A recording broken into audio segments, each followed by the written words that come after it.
friends and welcome to this session of our English class. मी मानसी तुमच्या सर्वांचं स्वागत करते आपल्या आजच्या या इंग्लिशच्या सेशनमध्ये. आज आपण आपला सेशन पुढे वाढवतो आहे. मागच्या सेशनमध्ये आपण हा चॅप्टर वाचणं सुरू केलं होतं, a book review George secret key to the universe.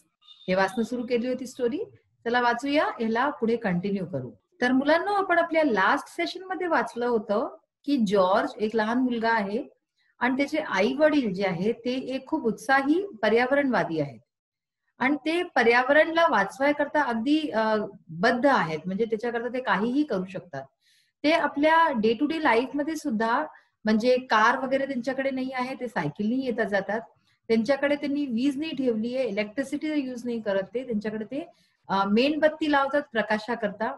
आणि अशाच प्रकारच्या बहुत साऱ्या गोष्टी आहेत, जसं की ते ब्रेड वगैरे नाही खात, ते व्हेजिटेरियन्स आहेत आणि बाहेरचं मुळीच नाही खात. आणि त्यांच्याकडे सर्वात मोठी गोष्ट जी आहे, एक तर म्हणजे त्यांच्याकडे वीज नाहीये आणि त्यांच्याकडे कम्प्युटर, टीव्ही, इंटरनेट सारख्या गोष्टी नाहीये. कारण की त्यांना असं वाटतं की सायन्स म्हणजे विज्ञान आणि तकनिकी, सायन्स आणि टेक्नॉलॉजीनी आपल्या जे आहे पर्यावरणला, आपल्या धरतीला फार जास्त हानी पोहोचवली आहे. तर त्यांचं हे मानणं आहे की हे सगळ्याचा यूज करणं बिलकुल खराब आहे आणि आपण हे यूज नाही करू. तर म्हणून हे असं करतात. आता जॉर्ज जो की लहान एक मुलगा आहे, त्याला तो असं नाही सुचत. तो सोचतो की असं नाहीये, ते आपली हेल्प करत आहे, सायन्स अँड टेक्नॉलॉजी आपली हेल्प करत आहे. आणि टीव्ही आणि कम्प्युटर घरात असल्याने असं काही नाहीये की आपल्या पृथ्वीला कोणतं हानी पोहोचेल. त्याच्या बहुत चांगले पण इफेक्ट असतात. आणि त्यांनी ही गोष्ट कैदा आपल्या आईवडिलांना समजवायचा प्रयत्न पण केला, पण ते लोक काही ऐकायला तयार नाही. त्यांच्याकडे या गोष्टीत काही वादविवाद होत नाही. तर जॉर्जचे असे काही सारे प्रश्न आहेत ज्याचे की तो उत्तर चाहतो, पण त्याला आपल्या आईवडिलांकडनं नाही मिळत. तर मग त्याच्या एक शेजारी एक मुलगी राहते, अॅनी म्हणून. तर अॅनीशी त्याची मित्रता होते आणि अॅनीचे जे वडील असतात एरिक, ते एक वैज्ञानिक आहेत आणि ते फार चांगले वैज्ञानिक आहेत. ते सर्व प्रश्नांचं उत्तर देतात त्याला. आणि एरिकनी जे आहे एक कम्प्युटर, खूप सुपर कम्प्युटरचा जो आहे आविष्कार केलेला आहे. त्याचं नाव आहे कॉस्मॉस. कॉस्मॉस जे आहे ते कुठेही तुम्हाला पोहोचवू शकतं. ते तो जे आहे तो कोणत्याही ग्रहावरती आणि कुठेही ब्रह्मांडात तुम्हाला पोहोचवू शकतं आणि तिथून परतही आणू शकतो. तर आतापर्यंत आपण हे सगळं वाचलं होतं. आता ह्याच्या पुढे आपण वाचूया की काय आहे. Science can be used for a good cause and a group of good scientists like Eric have vowed to use it for people's welfare. याचा अर्थ काय झाला की विज्ञान जे आहे can be use for a good cause. हे चांगल्या कारणीभूत करताही यूज केलं जाऊ शकतं, चांगल्या कारणांकरता यूज केलं जाऊ शकतं की आपण चांगल्या गोष्टींकरता त्याचा प्रयोग करू.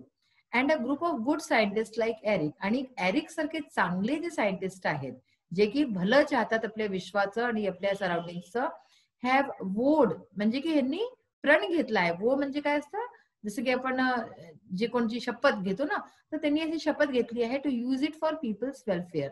तर असे चांगले वैज्ञानिक आहेत काही जे की सायन्सचा यूज, विज्ञानचा यूज जे आहे चांगल्या गोष्टींकरता करतात, ज्याच्याने की लोकांचं भलं हो, लोकांना त्याच्याने जे आहे चांगलं काही मिळेल. अनफॉर्च्युनेटली, पण काय आहे की खूप दुर्भाग्याने there is one odd angry scientist. असाही एक वाईट वैज्ञानिक आहे जो की रागवलेला आहे आणि जो आहे जो फार खराब मनाचा आहे. Who wants to use science for his own selfish motives. जो की काय चाहतो, जो की विज्ञानाला आपल्या स्वार्थ सिद्धी करता प्रयोग करणं चाहतोय. ठीक आहे.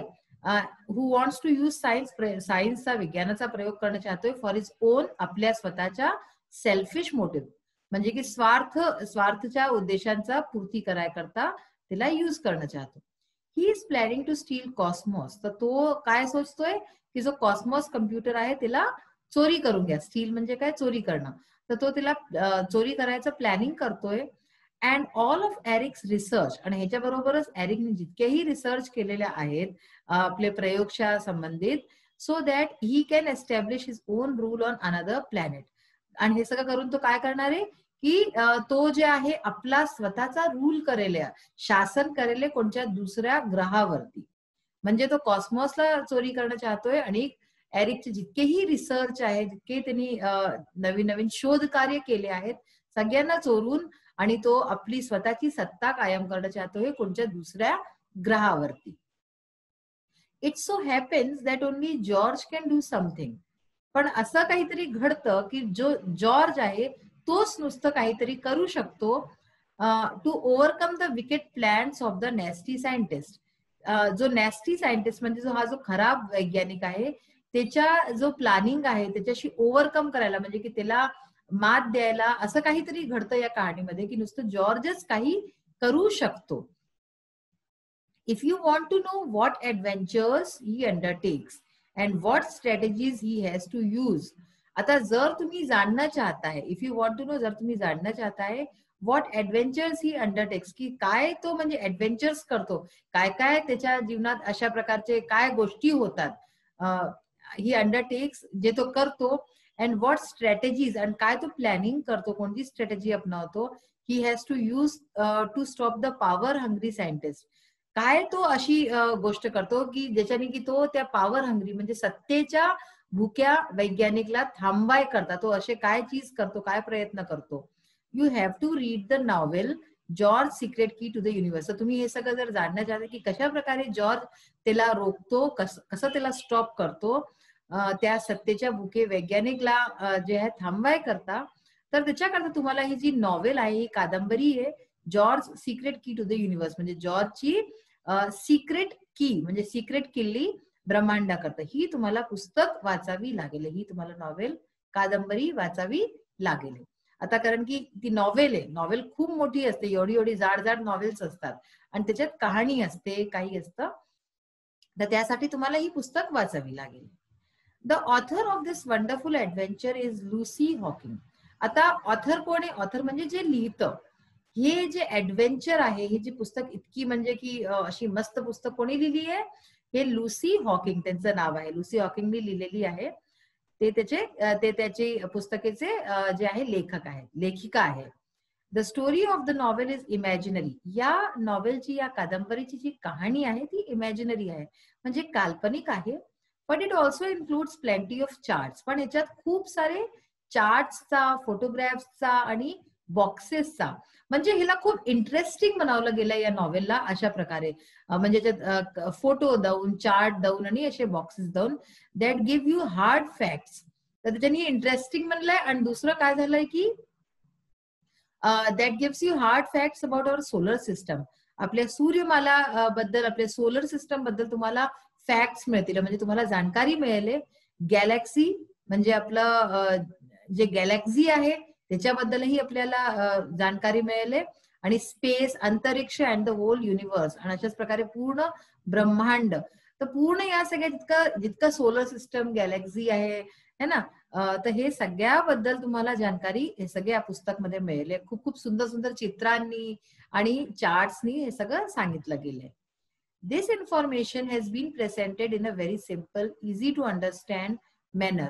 तर ही सगळी जी इन्फॉर्मेशन आहे बघा, सायन्स जे आहे खूप आपल्याला कठीण वाटतं, सोपं नसतं इतकं, तिला समजणं फार कठीण आहे तसं. पण हिला इतक्या सोप्या वेमध्ये, सोप्या तरीक्याने सांगितलं गेलं आहे, ह्याच्यामध्ये या पुस्तकमध्ये प्रेझेंट केलं गेलं आहे. खूप सिम्पल वे मध्ये, इझी टू अंडरस्टँड, म्हणजे तुमच्या समजात आरामाने येऊन जाईल अशा तरीक्यामध्ये, by none other than Stephen Hawking. आणि कुणी नाही तर जे स्टीफन हॉकिंग, फार मोठे ते सायंटिस्ट होते, त्यांनी हे सगळं केलेलं आहे. Who is Stephen Hawking? कोण आहेत? Who is said to be one of the greatest scientist of our times. तर आपल्या वेळाचे जे आहे ते फार फार मोठे ते वैज्ञानिक आहेत. तर त्यांनी हे सगळं जे आहे केलेलं आहे, ताकी ते विज्ञान जो आहे हा फार कठीण आहे, पण ते लोकांप्रती पोहोचून जाय आणि लोक त्याचं.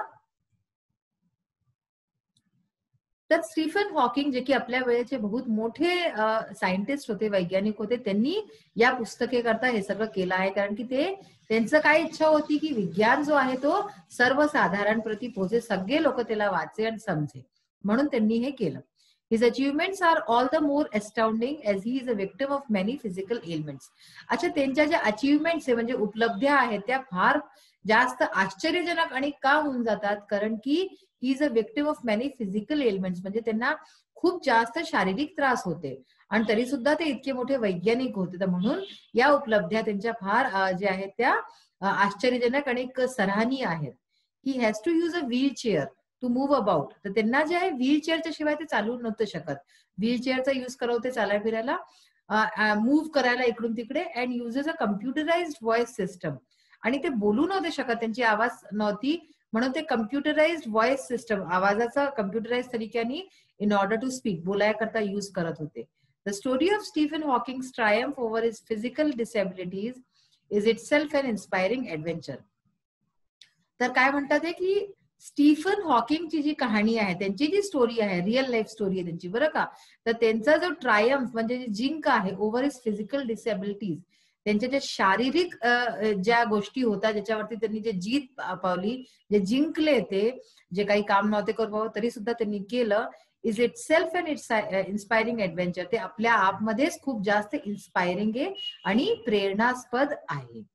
तर आज आपण या पुस्तकाचा एवढा भाग वाचलेला आहे. आता शेवटला भाग आपण नेक्स्ट सेशन मध्ये वाचूया. आता एकदा ह्याचे जे एक्सरसाइज पार्ट आहे तो बघूया आपण. बघा, क्वेश्चन नंबर 2 आहे तुमचं, name the following with the help of the passage.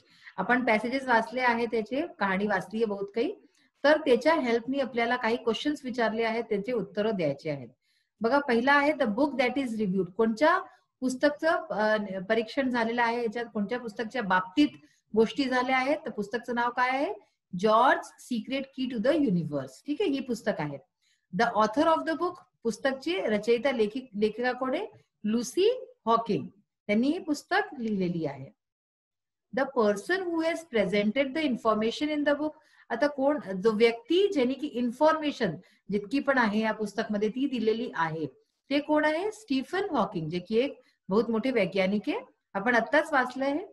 The person who has drawn pictures for the book. आता या बुकमध्ये, या कादंबरीमध्ये खूप साऱ्या ज्या आहेत त्या छान छान पिक्चर्स पण आहेत, चित्र पण आहेत. ते कोणी काढले आहेत? त्यांचं नाव आहे गॅरी पार्सन्स. गॅरी पार्सन्सनी चित्र ड्रॉ केले आहेत या पिक्चर, या कादंबरीमध्ये. तर हे फार जरुरी आहे, हे तुम्ही नीट प्रकारे लर्न करून घ्या. What are the various things we find in the universe.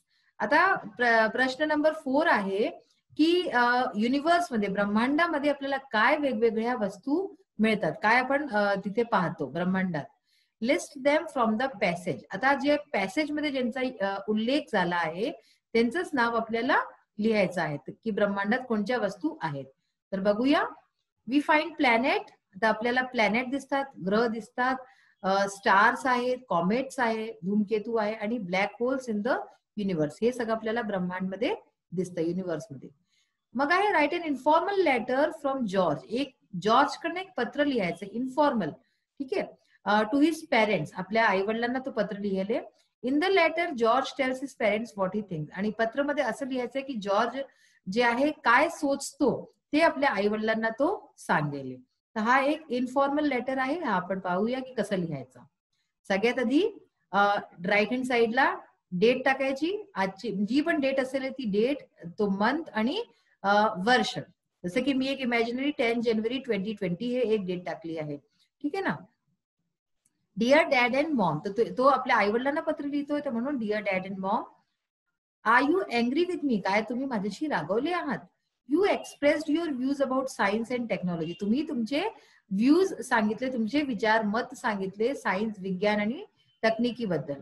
You feel that modern invention in these fields cause a lot of damage. तुम्हाला असं वाटतं की जे नवीन नवीन इन्व्हेन्शन, आविष्कार होतात या फील्डमध्ये, विज्ञानच्या क्षेत्रामध्ये, त्यांनी जे आहे खूप सारं हानी झाली आहे ऑन द अर्थ, पृथ्वीवरती. But I disagreed and reacted angrily. आणि तुम्ही असं म्हटलं, पण मी ह्याला डिसअग्रीड केलं, मी ह्याला नाही गोष्ट मानली, आणि मी खूप रागावून मी रिॲक्ट केलं, मी त्या गोष्टीला प्रतिसाद दिला. Sorry dad and mom. तर तो म्हणतो की सॉरी या गोष्टी करता. I do not agree with your views. आणि तो म्हणतो की मी तुमच्या मतांशी सहमत नाहीये. Instead of causing damage to the earth, तर हा म्हणतोय जॉर्ज की धरतीला हे डॅमेज, हानी पोहोचवण्याच्या ऐवजी, I believe that it's possible to save the earth. मला असं वाटतं, माझा विश्वास आहे की धरतीला वाचवलं जाऊ शकतं युझिंग द कम्प्युटर्स, कम्प्युटरचा यूज करून, प्रयोग करून, टीव्हीचा प्रयोग करून, आणि internet and other modern invention. आणि अशाच प्रकारचे जे नवीन नवीन जे आविष्कार आहेत त्यांचा यूज करून धरतीला वाचवलं जाऊ शकतं. But you are thinking otherwise. पण तुम्ही दुसऱ्याच प्रकारे सोचता. Most of the people have realised the advantages of science and technology. विश्वात जास्त तर लोकांनी सायन्स, विज्ञान आणि तकनिकीचे जे लाभ आहेत ते त्यांना स्वीकारलं आहे आणि त्याला जे आहे ते जाणलं आहे. You may not be knowing how I सफर. तुम्हाला माहित नसेल की मी किती या गोष्टींनी सफर करतो, मी झेलतो. Jeering and ridicule from my friends. माझे मित्रांचं चिडवणं आणि ते माझी जी टिल्ल उडवतात, तर मी हे सगळं खूप सहन करतो. Because of your strange views. तुमच्या या विचित्रशा व्ह्यूजमुळे, विचित्रशा जे आहे गोष्टींमुळे. अपार्ट फ्रॉम दॅट, आणि ह्याच्याशिवाय I feel sorry when people retort about your views. जेव्हा लोक जे आहे तुमच्या व्ह्यूज बद्दल, तुमच्या बद्दल काही पण बोलतात आणि ते माझ्या कानी पडतं, तर मला फार जास्त दुःख होतं.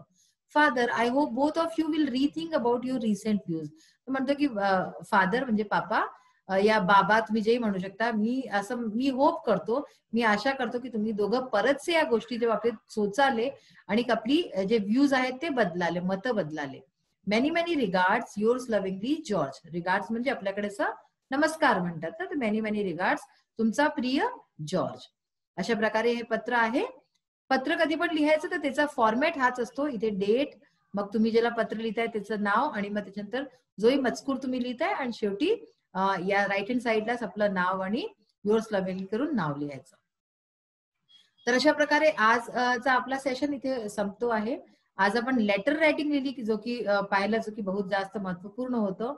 आणि पुस्तकेबद्दल आणि काही जाणकारी आपल्याला मिळाली की काय कोणी लिहिलं, कोण स्टीफन हॉकिंग्स जे फार मोठे सायंटिस्ट आहेत त्यांच्याबद्दलही तुम्हाला आज पहिल्यांदा कळलं असेल. तर ह्या गोष्टी परतचे तुम्ही ऐका आणि वाचा. ही आजची सेशन इथे समाप्त होते. नेक्स्ट सेशन मध्ये परत भेटूया. Till then bye, have a nice day. Thank you.